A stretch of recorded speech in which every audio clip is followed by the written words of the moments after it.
সব সময় জানতাম যে মানুষ মারা যাওয়ার পরে অন্ধকার কবরে চলে যায়, কিন্তু আজকে আমি দুনিয়াতে বেঁচে থাকার পরও পৃথিবীটা আমার কাছে অন্ধকার। আমাকে রাতভর নির্যাতন করে সকালবেলা আমার দুই চোখ ছুরি দিয়ে উপড়াই ফেলে 2016 সালের 21শে জুলাই আমাকে ছলে বলে কুমিল্লা শহর থেকে অপহরণ করা হয়। উপজেলা আর জেলা হচ্ছে কুমিল্লা। আমি বর্তমানে চট্টগ্রাম বিশ্ববিদ্যালয়ে সোশ্যোলজির মাস্টার্সের স্টুডেন্ট প্লাস ছাত্রদলের রাজনীতির সাথে যুক্ত। তো আমার পরিবার হচ্ছে বিএনপি পরিবার। আমরা 5 ভাই, 5 ভাইয়ের মধ্যে সকলে বিএনপির রাজনীতির সাথে যুক্ত। আমার বড় ভাই পাশে যিনি আছেন ইয়াসিন আরাফাত, উনি হচ্ছে সাবেক ছাত্রদল নেতা, যুবদল নেতা, বর্তমানে বিএনপির রাজনীতির সাথে যুক্ত।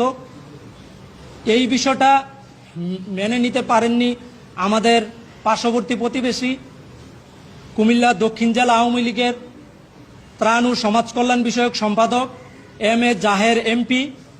তিনি কুমিল্লা 5-এর সাবেক এমপি এবং কুমিল্লা দক্ষিণ জেলা ছাত্রলীগের সাবেক সভাপতি, সাবেক উপজেলা চেয়ারম্যান আবু তয়েব ওপি সহ যাদেরকে আজকে আমি আসামি করেছি, তারা বিভিন্নভাবে আমার পরিবারের উপরে 8 সালের পর থেকে বিভিন্ন নির্যাতন নিপীড়ন শুরু করেছে। আমার বড় ভাইকে ইয়াসিন আরাফাত, ওনাকে 8 সালের পর থেকে অনেকবার গ্রেপ্তার করে দীর্ঘদিন কারাগারে বন্দী ছিল এবং একটা সময় 15 সালে যখন অবরোধ চলতেছিল তখন আমার বড় ভাইকে ক্রস ফায়ার এবং গ্রেপ্তার করে গুম করার একটি ষড়যন্ত্র হওয়ার কারণে আমার বড় ভাই এলাকা ছেড়ে চলে যায়, ফেরারি আসামি হিসেবে ফেরারি জীবনযাপন করত। ঠিক তারই ধারাবাহিকতায় 2016 সালের 21শে জুলাই আমাকে ছলে বলে কুমিল্লা শহর থেকে অপহরণ করা হয়।